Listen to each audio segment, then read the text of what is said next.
Watching CBS News Colorado at 6:30 tonight. In our top stories, former President Jimmy Carter made his final journey to Washington today. He will lie in state until his funeral on Thursday. The U.S. Air Force band played at Joint Base Andrews in Maryland as the remains of the former president were received. The Carter family accompanied the casket to Washington for the state funeral.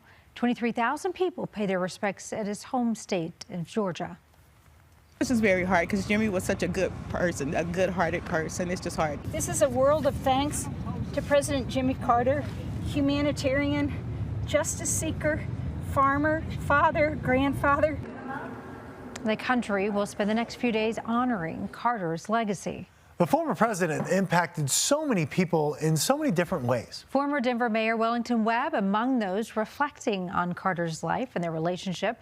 Your political reporter Sean Boyd joins us now, and Sean, Webb served in Carter's administration. Yeah, this was long before he became Denver mayor. Webb was a young first-term state representative when he met the former president and forged a friendship with a man who he says was humble, compassionate, and loyal.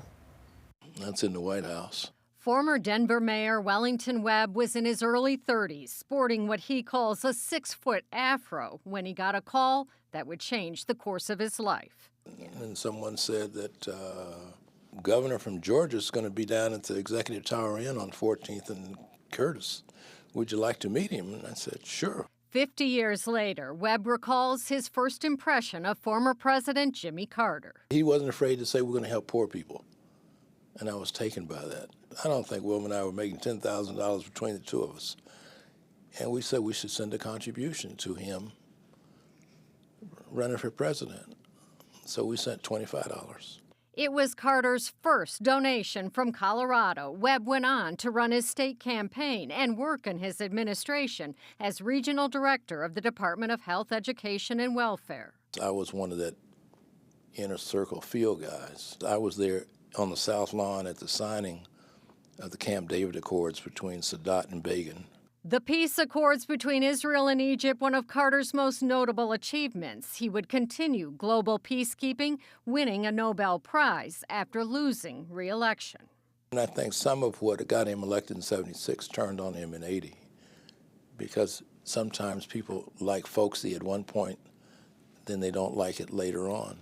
As Carter's political career came to an end, Webb's was just beginning. One of our most prized possessions is the plaque. His memorabilia includes a plaque from Carter thanking the Webbs for letting his sister stay with them, and a peanut-shaped pin for the former peanut farmer turned president of the United States.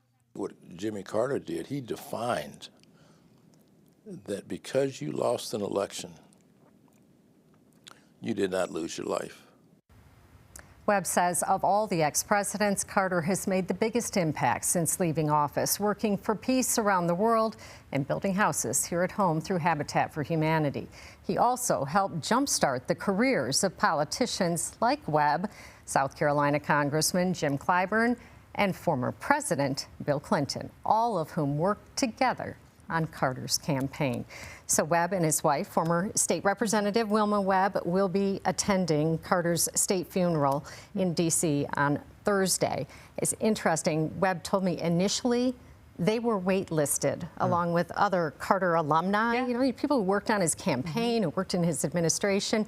He said, and then suddenly they were taken off the wait list and invited to everything. You know, come to the airport when the casket comes off, come to the rotunda, come to the funeral.